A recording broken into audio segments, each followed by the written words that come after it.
You know, after a while, one starts to wonder if the good people at the asylum are more than just filmmakers.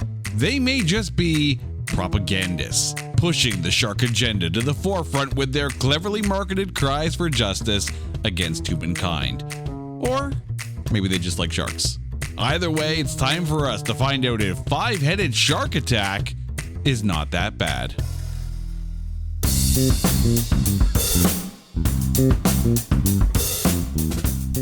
Welcome one and all to It's Not That Bad, the podcast that looks for A grades in B movies. Hello to all of our listeners in Pryor, Oklahoma and around the world. How the heck are you guys doing? Okay, so we are smack dab in the middle of Shark Month and continuing our trend with the multi-headed shark attack Asylum films that have been just oh so fun thus far. But here to join me, the other half of this two-headed shark, my lovely wife, Carrie. Carrie, how are you doing? Okay, thank you. But having seen this movie, I don't think I want to be the ass end of the shark. Okay, just saying. Yeah, I'm going to get this out there right now. There are spoilers like a mofo in this episode because we're going to have to break down exactly how this shark has five heads. And there's going to be a lot that we talk about. But also, this is the one I'm still trying to figure out why they didn't do four-headed shark attack. I mean, we kind of hypothesized that if you said four-headed shark, I'm just picturing a shark with a unibrow. But now I'm picturing, you know, the animated shark character that kind of keeps popping up in, I think it's Looney Tunes or I don't know. Are you expecting for him going, nyak, nyak, nyak, nyak, nyak, nyak, nyak? Yeah, exactly. I can't remember if that was Hanna-Barbera or not. It might have been. But now I'm just showing my age. Okay, so here's what we're going to do. We're going to go down five-headed shark attack road, continuing this series. But before we do, it is time to take five-headed shark attack and trailerize it. What would you do?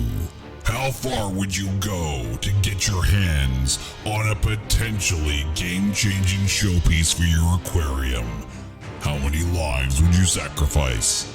How many bad choices would you make? Would you learn to be able to say shark without making it sound like you're achieving ecstasy every time you say it? Shark. Clearly, choices will be made in Puerto Rico. None of them good, as a group of interns get co-opted into helping have a freak of nature apex predator. Well, you get what you pay for, right? Watch as we dare to ask the question nobody in this movie dared ask. Is it a five-headed shark? Is it a four-headed shark with a potentially life-ending sphincter? Does it count as a head if it's your tail? Is this shark just growling at its ass? If the tail head eats, does the poop come out of one of the front heads? Which head is the brain in? Okay, that's a lot of questions, none of which are answered in five-headed shark attack. Rated TV 14. Four-tail Headicus Chomp Maximus.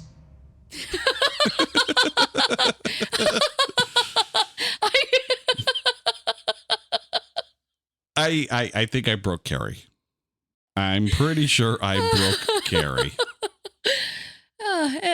And that's it. I mean, there's nothing more that we have to say about the movie. I think we've pretty much just summed up the entire movie as it were. You did. You did an excellent job, a succinct, overview of the movie. Right? Save everyone 2 hours.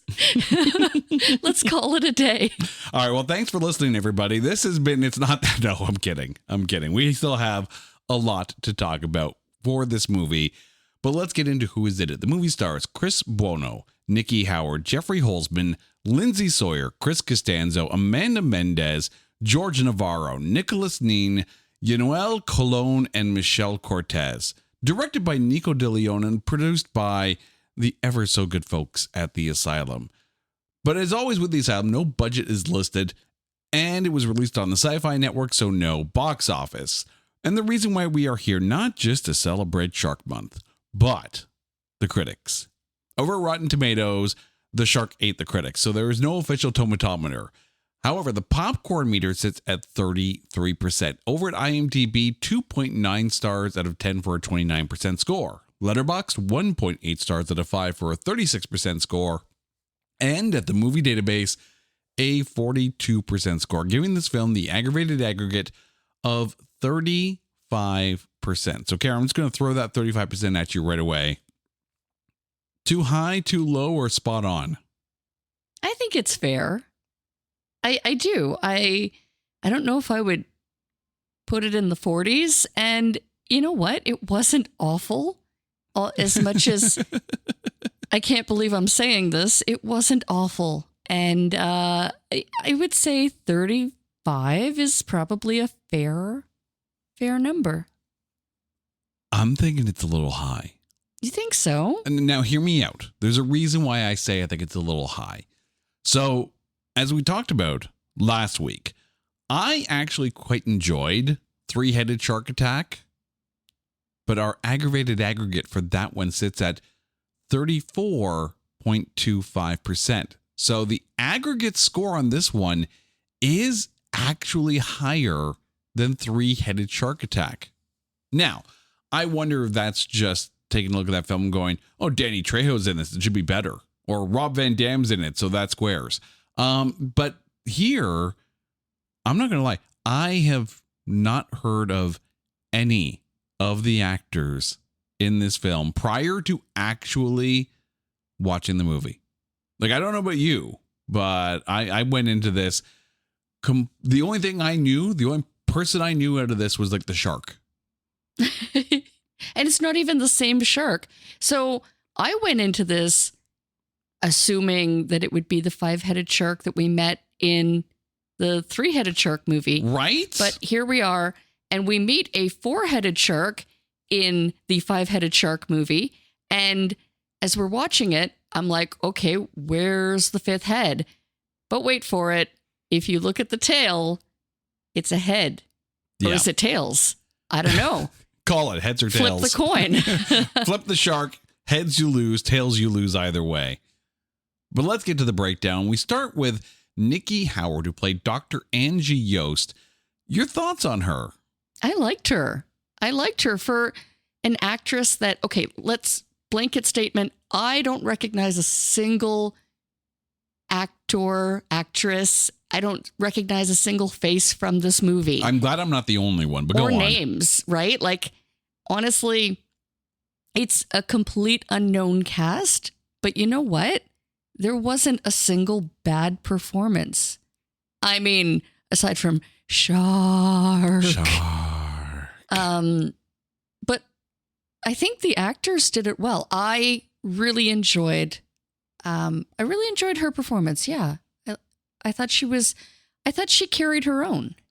See, You're going to disagree. I'm going to disagree, actually. I'm calling on the shark. Now, okay. So let me preface here. I didn't mind her acting in this. I think Nikki Howard did a good job. I have a problem with the way they're scripting the people who are supposed to be able to have the knowledge in order to be able to solve the problem. Because we had this problem in the last movie, right? Where the main girl in it is pretty much rendered useless and her knowledge is for naught. And even in the first one, you know, you had Brooke Hogan as like the girl with the plan, and she kind of just broods the whole way through. Plus, the two people running the school boat are the most useless people on that boat and on that island. But here, this is the person who's supposed to be like a marine biologist, supposed to have a clue on all these things. And yet, the minute we get to the action of it, she doesn't really do much. And I think that's not a good thing, because why not have the scientist, the marine biologist, the person who understands the species that they are chasing, even though they can't wrap their head around all the other heads? Why not make her the hero? Like, is it me? Does it feel like a bit of a cop-out to throw the hero cape onto Red? I think it set up their history and their backstory very well. And I think you have to cut her some slack because I don't think that she underperformed. I think in this case, money talked. And I think that, I don't know, it almost like seemed like she was being restrained for some reason. And maybe it was job security. Maybe it was, I don't know. But she definitely seemed knowing of the multi-headed shark plausibility. Oh, no. She understood that there was possible for a shark to have more than one head. And that has happened in science. But similar to Three-Headed Shark Attack, where you had Maggie and Greg. Maggie, of course, being the smart intern, very science-based, and Greg being the activist with, the bit more action. And the person with the knowledge doesn't really do much except for sit there, bandage up a few people, and pray to God that she's going to live. Here, same thing. You have two main characters with backstory that they don't say it's a past relationship, but it's kind of implied that it's like a past relationship. And the minute Red enters the picture, Dr. Yost almost becomes like a backseat shark hunter. I think the problem was that they were trying to collect the shark and capture it. And I think that was unknown to her. Maybe if it was, let's go out and find a way to kill it, that might have been easier. Because, that's kind of where she, I don't know, seemed a bit more involved. Like, okay, we're going to throw all these little tiny bombs and we're going to... the depth charges, yeah. Yeah, and they tried to, feed it something as well that would have... they were trying to feed it to lure it and then trying to make it eat these bombs. I like the fact that it was her that found the YouTube video about dolphin noises and using those to kind of steer the sharks away from people. That was good on her part. But I just, the other thing too is that it's like, okay, she's against hunting the shark and capturing it. But if she gets to study it and cut it open, sure, why not? It just seems like her motivations for this are hot and cold, and they change within each minute.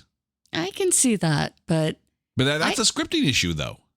I have a harder time believing that this shark is able to zone. Yeah, it's able to zone in on these two ships and get from one to the other and be right beneath the boat's surface and be undetected. See, here's what I also liked about Three-Headed Shark Attack. And I'll just put this out there right now. Three-Headed Shark Attack, so far, 3 films into this 4-film run, Three-Headed Shark Attack is my favorite of the 3. And I think part of that is that they actually put a plausible reason as to why the shark was a little bloodthirsty and a little manic and a little crazy because, of course, it was eating all this pollution, and the pollution was also probably contributing to the mutation. So Three-Headed Shark Attack seems to have the more plausibility-based plot in a film with sharks with multiple heads. Here, it's just okay, there's a 4 or 5-headed shark. That's pretty much how it goes.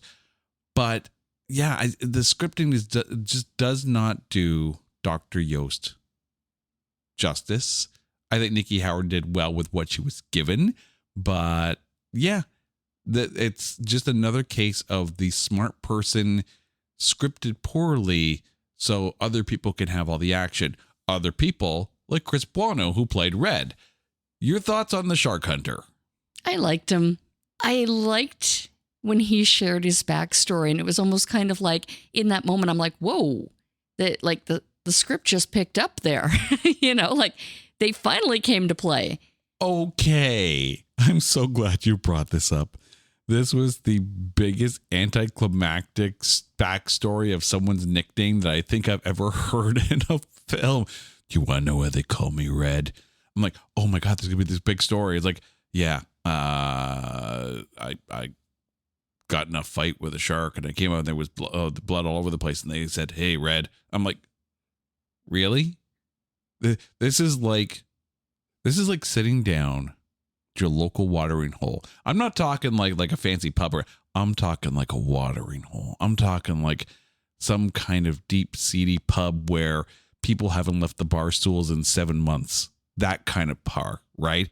And you sit down beside someone who's a regular there, you know, where the stool has their ass print indented because they basically live there.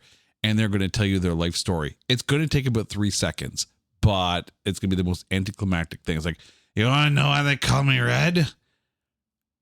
Because I got a bobo one time and I bled. And it was red because I'm a human.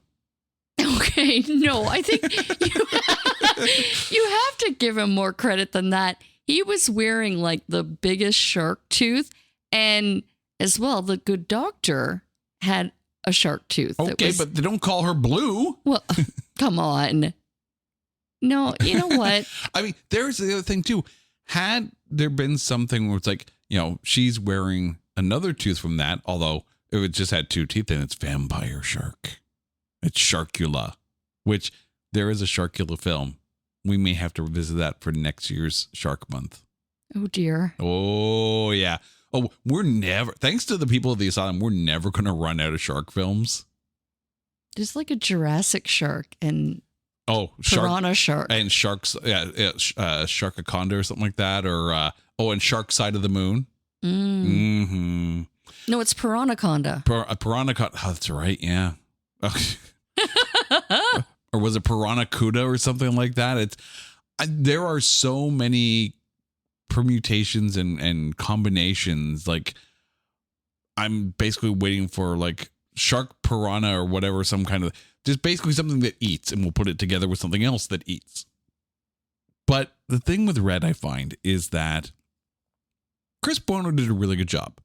There are moments in the script where Red is showing empathy and sympathy for the interns there, and and sharing stories and stuff, and hearing their stories too. Hearing characters like Kate talk about what her friends meant to her before they got shark baited. Those were really good moments, and that's because of Chris Bono.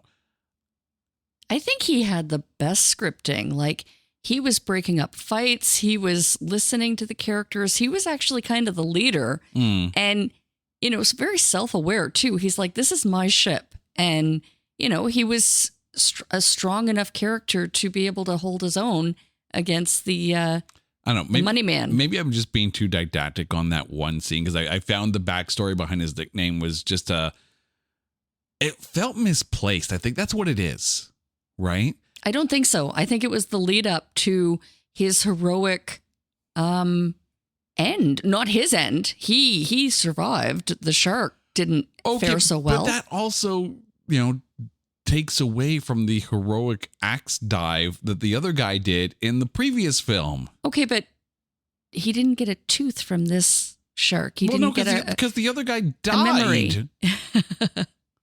Apparently, you need to use a hook as opposed to an axe. Jeffrey Holzman as Thaddeus Marshall. All right, say it with me here. Shark. Mm-hmm. What do we talk about the guy who likes the shark? He was a bully. He was basically like forcing those poor kids to go along to get along, and like threatening their jobs and their livelihood. Like, he was a jackass. I like to see his end. Okay, but here's the problem, right? And yes, we do get to see his end. I did tell you, spoilers like a mofo at the beginning of the show. But it is the most unsatisfying end to the douche of a film that I think we've seen in a while. Like, don't try to redeem this guy. There's this part where he's going around and apologizing. He's apologizing to Kate. He's apologizing to Dr. Yost. and doing it in the creepiest AF way possible. Because, yeah. Like, as he's trying to apologize, I'm like, dude, personal space. Yeah. He wasn't a good man. Stop touching the people. The people don't like you. Yeah. Because they're out there because of you, because you want a shark. Oh, my God. I don't like to besmirch a performance in a film, but this is the most slap-handed performance of turning a guy into, or turning a character into someone you want to see die. And it's a little campy almost. Is it me? No, but I mean, I don't know if that was the directive. And if it was, then he played it well. I'm sure he's a really nice guy. No. Like, we're really him, but no, I'm no on the performance. I'm on the shark. It was this close to entering Tommy Wiseau territory. Yeah. A little bit. Yeah. And that's the thing. They're trying to play these films seriously. Like, if this was like, Sharknado 5 or 6 or something like that, and you had a character going like, that tornado is filled with sharks. And I'd be like, okay, we're in silly Sharknado territory. We can go here. This film series is not going down that road. It's staying serious. It's staying an action film. So don't give me some guy who sounds like he's having an orgasm every time he says shark. Yeah, he definitely lost a lot of credibility. Are you okay? I sharked myself. Lindsay Sawyer as Kate. So this is the blonde intern that actually makes it all the way to the end. And I'll give this film credit. It wasn't a chomp fest to the film like the previous two. They weren't just serving up rando people just to die. They kept the focus on the main cast. Some were destined to die, and that's fine. But Lindsay Sawyer as Kate, your thoughts on her? I liked her. I liked that, like, how affected she was by her friends and colleagues' death. You could tell that this team was tight. And yeah, you're absolutely right. There weren't a lot of kills, which kind of, I think, you mentioned you liked the Three-Headed Shark movie the best. I think I liked this movie slightly more because of that. It wasn't all about the, horrific kills. It was more those who unfortunately became shark meat. It was for a reason. Their death meant something more. Here's the thing. I like what they did with Kate's character. Kate, to me, was like, for lack of a better term, the fear barometer, right? How she was acting was almost like an on-screen indicator of how scared everyone else is actually feeling, even though they're doing their best in order to be able to enact the plan. Kate felt like how everyone is supposed to feel, right? And had to be kind of consoled, and she was a gauge for the terror. And I think really for the first time in this film series, we had a character who properly embodied the weight of the situation and what a real person would actually feel. I love what Lindsay Sawyer did with this. And I'm glad that she made it to the end. I'm glad that, we had more than just, for lack of a better term, the final girl and the last guy kind of thing.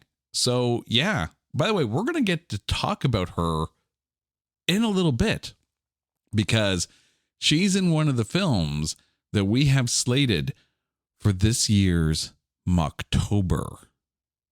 So, yeah. Interesting. Okay. Chris Costanzo as Ram. So this is the other guy that makes it to the end and seems to be not necessarily cozying up to Kate, but definitely a close friendship in this mission. Your thoughts on him? Yeah, I don't think it's relationship based. I think, again, they're a tight crew. And I think, he understands. I mean, of course he was there, but he understands how affected she was, and just how much she needed a friend. So Yeah. I don't think there was any budding relationship there at all, or any intention. No. It was literally just a really close knit team, and I love that. Yeah. You run the risk of this turning out really creepy, right? You know, your friend just died kind of thing. We already had a friend die, and I'm going to come up, sit beside you and put my arm around you and say, hey, how you doing? Right? That could have gone really wrong had Chris Costanzo not played it the way he did. I think you had, like, we talked about this with Three-Headed Shark, right? Where the girl and her husband that they saved from the party boat was getting a little handsy with Rob Van Dam's character, and it's like, okay, what's going on here? Are you snugging up with the big wrestler guy? Because it kind of feels that way. Here, it genuinely feels like you have two people who are just good, tight, close friends. And I like that both of them, because I have a feeling if Ram didn't make it, then Kate would have been just completely falling to pieces. So I think Ram is the anchor that gets Kate back in the game. And I like the dynamic between the two of them. I think it was the age too. I mean, they were all fairly young. And I kind of early to mid 20s. Yeah. Yeah. I kind of think that, I don't know. I mean, we don't know the backstory, but obviously they may have like joined together or come up together. Maybe they were graduates of the same program, got to know each other that way. There was definitely a very, like, there was more to the story. They were definitely an excellent team. Mm-hmm. I mean, obviously, for the other character's death to impact them so much, and, to have that emotional impact and effect, obviously, there has to be more to the story. And I like that. I think it was really well done. It was a really good performance. Yeah. I think the two of them together were cast perfectly and played off each other perfectly. But let's talk about those other two members that sadly did not make it to the end of the film. George Navarro and Michelle Cortez as Sean and Lindsay. I know they weren't in this for a long time. Lindsay a little bit more than Sean, because Sean died fairly early. Your thoughts on these two?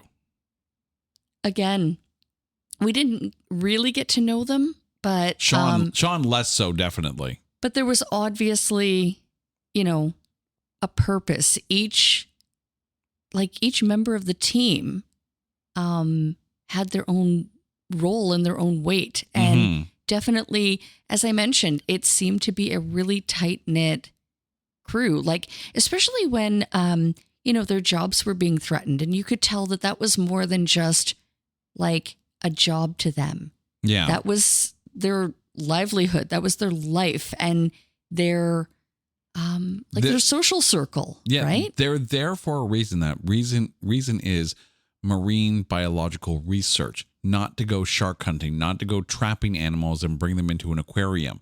They're there for the science and for the animals, not necessarily for the, for lack of a better term, the corporate aspect of running an aquarium. And I think these two kind of played that well. Again, we don't see much of Sean in here, but I think Michelle Cortez as Lindsay did a decent job while she was there. And the other thing I like too is that they didn't treat these characters like just, horny young 20-somethings like, the first film did. No, that would have taken away from... Yeah, exactly. From them. But you know what I did not like is that the information was omitted or kept from them until they found out firsthand about this. At the time, it was a four-headed shark, and then it mutated. Yeah. But it was almost like they found out after they had already lost a teammate, so it was a little too late, right? It was like, why didn't they just tell them? Why weren't they honest in the beginning? Here's my biggest problem with Sean and Lindsay, and it has nothing to do with the acting, and it actually has nothing to do with the way these characters are scripted. it's how they die. And it seems like almost every single death in this film comes from standing too close to the edge of the boat. The minute someone goes to the edge, it's like, oh, you're so dead. And we started to call it out when we were watching it. Like, oh, you're telegraphing your move, right? I am fine with, it's going to sound really weird. I am fine with a 5-headed shark leaping out of the water and attacking a helicopter because it ups the game, right? But if every single death, like the models and the photographers in the very first scene, they all stand at the edge of the boat. The shark has easy access to them, right? Maybe stay inside the goddamn boat.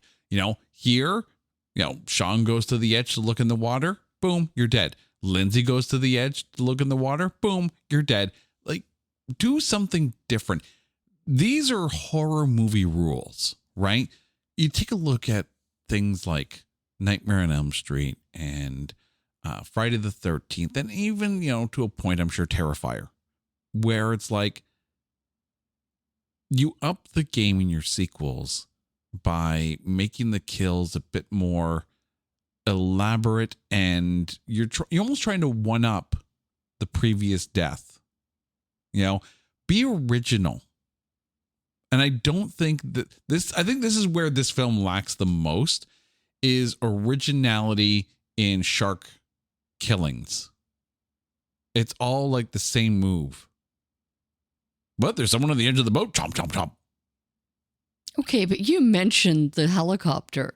Like, that was totally, we knew it had to happen, but it was surprising because the shark, launched out of the water? And furthermore, if the shark could launch like that, why didn't it just crush the boat in the past 3 movies? Right? No, because it actually did in the second movie, where it, I guess, apparently grabbed a bunch of people from the inner deck of the boat. Here, first of all, twice it actually went for the propeller of the boat, right? Oh, you did it again. Okay, but that at least makes sense because that's in the water. Like, how the shark, I don't know, gets in through the windows or, leaves the top of the boat standing. It was still standing in the movie because they were walking on the top ledge, enough to fall off of, and be hanging off of it. So how? Maybe the extra heads. You can't even say it reduces your ability to get some height and hops, because if it can get a helicopter, it could take down a boat. 2 more people to talk about. I'm going to talk about them at the same time because they're co-workers. Nicholas Nin and Noel Colon. These are the 2 cops that are on the case. I liked them. I was so sad when the female went over. But again, she's trailing the edge. Went to the edge of the boat, chomp. Yeah. Again, the lack of originality in Shark Victory. And it's Do you think they ever went back for the gentleman? I don't know. As far as we know, Chief Sterling is still in that boat.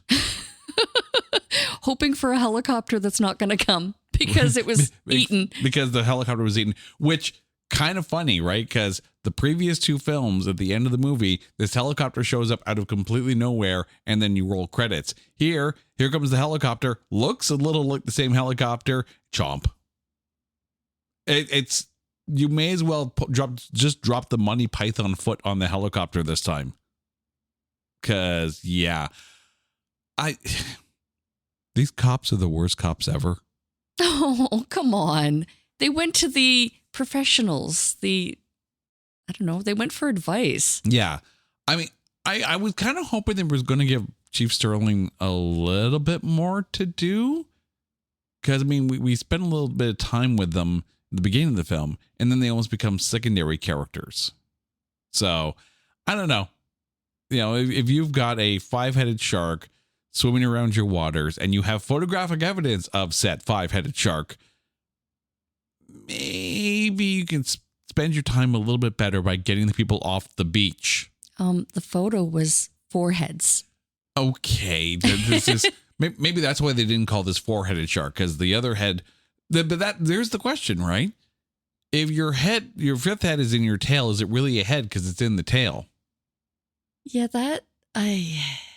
did they ever actually explain that? I think I missed it. No, because this is where 3-Headed Shark Attack is the superior film in the series thus far, because this film doesn't explain ish at all. It's just like, oh, here's 4 heads. Oh, by the way, we now mutated the tail into an actual head, and like the tail is used for aerodynamics, and yet that head is thrashing around and bending over to eat. Like, you're just going to be swimming in circles if that's the case. You would think so. You would think like the tail head would be chomping at the 4 heads at the front. But that's the thing. Like, we saw in the last film that shark heads apparently attack each other. Is this... And also, who wants to have the back seat in the entire thing? And this film... I'm thinking way too much about 5-Headed Shark Attack. This is what happens. We watch these movies, and I'm like, could that really happen? And you start to think about it in your head. It's like that meme where like the person's just sitting there with this like confused look, and all these mathematical symbols are all over the place. This is me during 5-Headed Shark Attack trying to figure out the aerodynamics underwater of a shark where the tail is an actual head.